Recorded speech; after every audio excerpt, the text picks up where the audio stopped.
अस्सलामुअलैकुम students, welcome back to my channel Master Study Zone. Students, आज की इस वीडियो में हम डिस्कस करेंगे मैथ क्लास 9 न्यू बुक 2025 के important definitions chapter 1, chapter 2 and chapter 3 की।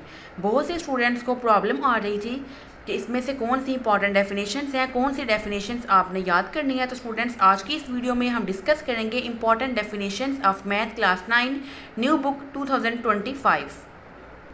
जी स्टूडेंट्स, चैप्टर 1 की जो सबसे पहली डेफिनेशन आपने याद करनी है that is rational numbers. Students, आपने इसकी डेफिनेशन लिखनी है the set of rational number is defined as the P over Q, P and Q belong to Z and Q is not equal to zero.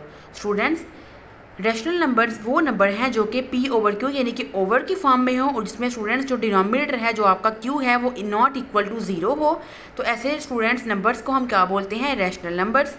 इसके बाद students आप लिखोगे, अगर आपको इररेशनल नंबर की डेफिनेशन आएगी तो आप लिखोगे and set of irrational numbers Q contain those elements which can not be expressed as the quotient of integers. ये लिखोगे स्टूडेंट्स आप इररेशनल नंबर्स में।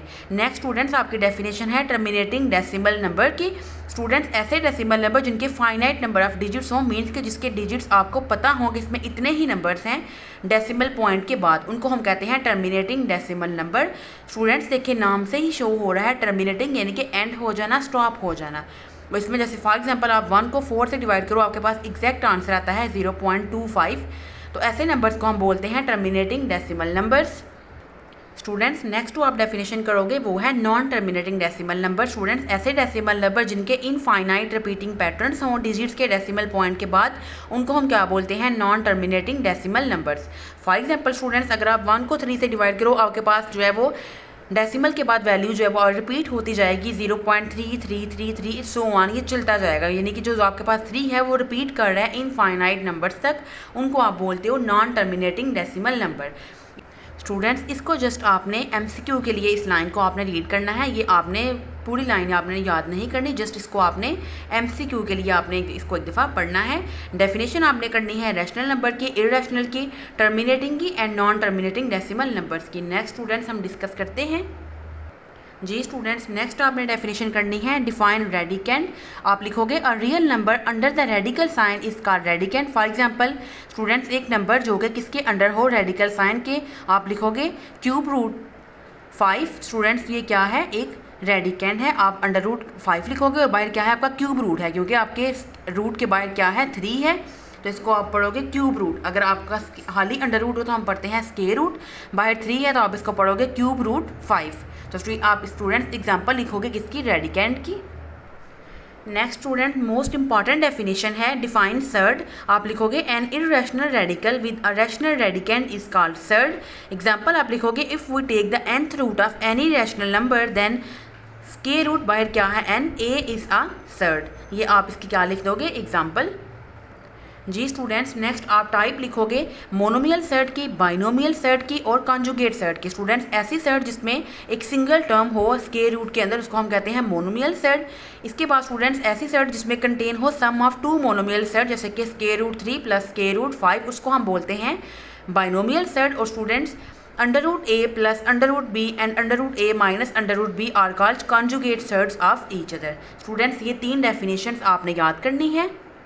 जी स्टूडेंट्स, चैप्टर नंबर 1 की जितने डेफिनेशंस हमने डिस्कस की हैं वही आपने सिर्फ याद करनी है, वही मोस्ट इंपॉर्टेंट डेफिनेशंस हैं। इसके बाद स्टूडेंट्स नेक्स्ट हम डिस्कस करते हैं चैप्टर नंबर 2 लॉगरिथम की इंपॉर्टेंट डेफिनेशन को। सबसे पहले स्टूडेंट्स मोस्ट इंपॉर्टेंट डेफिनेशन है डिफाइन साइंटिफिक नोटेशन। यहाँ पे इसके आप डेफिनेशन लिखोगे students a method use to express very large और very small numbers in more manageable form is known as scientific notation. बहुत ही इंपॉर्टेंट डेफिनेशन है ये, आपने स्टूडेंट्स यहाँ से लेके यहाँ तक आपने याद करनी है साइंटिफिक नोटेशन की डेफिनेशन के। बहुत लार्ज या बहुत स्मॉल नंबर्स को हम एक मैनेजेबल फॉर्म में 10 की पावर में स्टूडेंट्स लिखते हैं तो उसको हम क्या बोलते हैं? Scientific notation.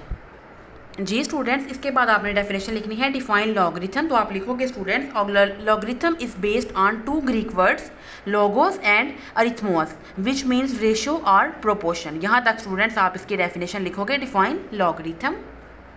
जी स्टूडेंट्स, इसके बाद मोस्ट इंपॉर्टेंट डेफिनेशन है कॉमन लॉगरिथम। जी स्टूडेंट्स, नेक्स्ट हमारे पास डेफिनेशन है define common logarithm. Students, common logarithm वो लॉगरिथम है जिसकी बेस 10 होती है, इसको सिंपली आप लिखते हो log 10 और सिंपली एज log। इसके बाद स्टूडेंट्स हमारे पास नेक्स्ट डेफिनेशन है डिफाइन कैरेक्टरिस्टिक्स।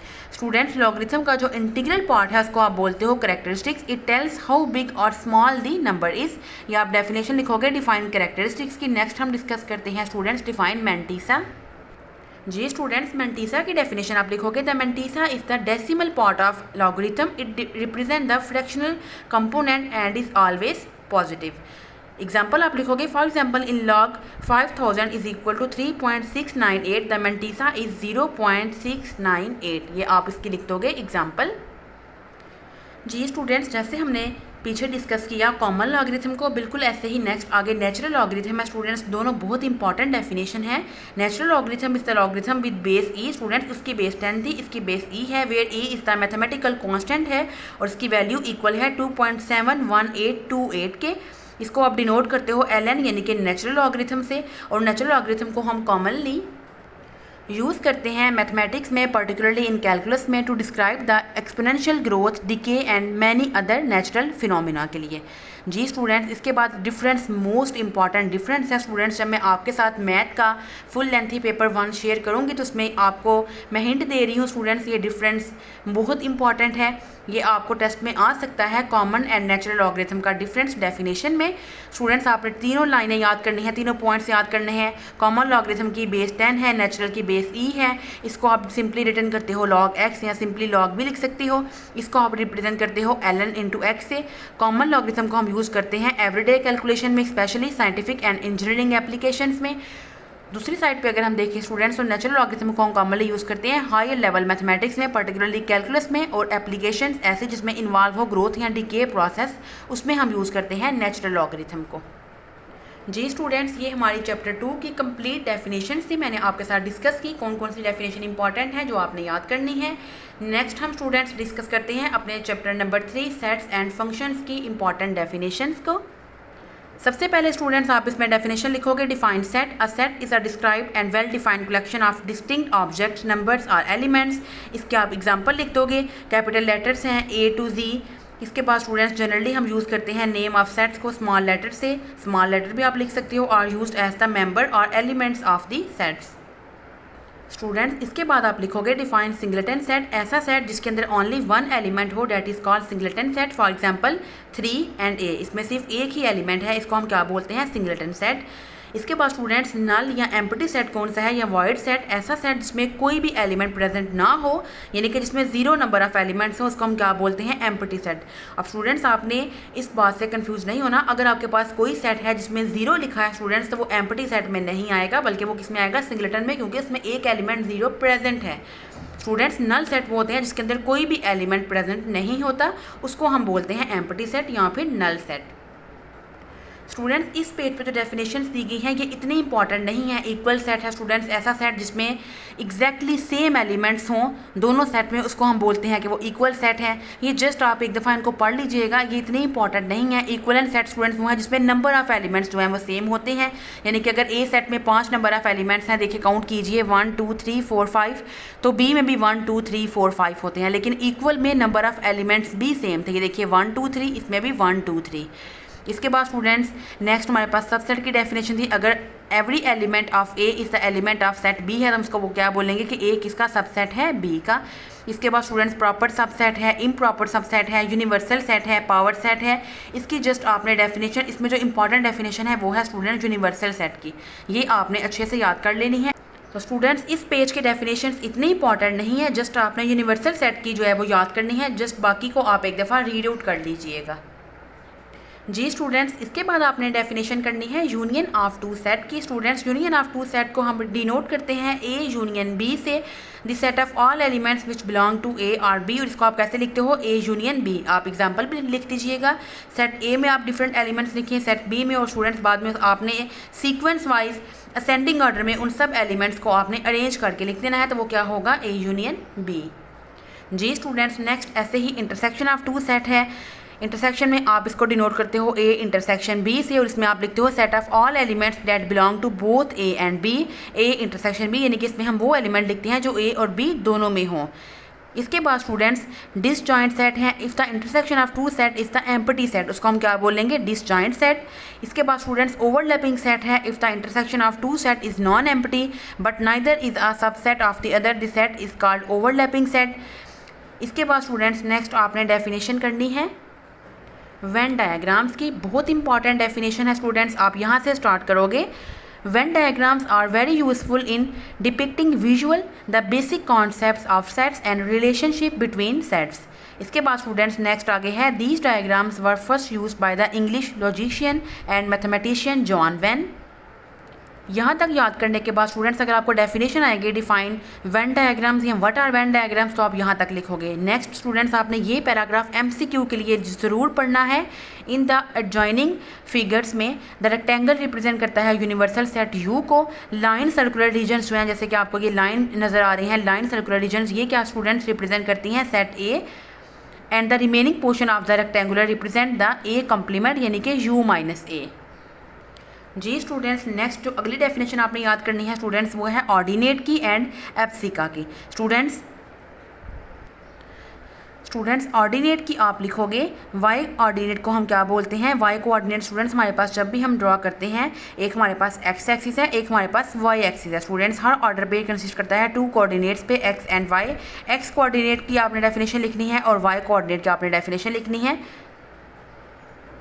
जी स्टूडेंट्स अगली डेफिनेशन है define ordered pair, a relation can be represented by a set of order pairs. For example consider a water tank that starts with 1 liter of water already inside. Each minute 1 additional liter of water is added to the tank.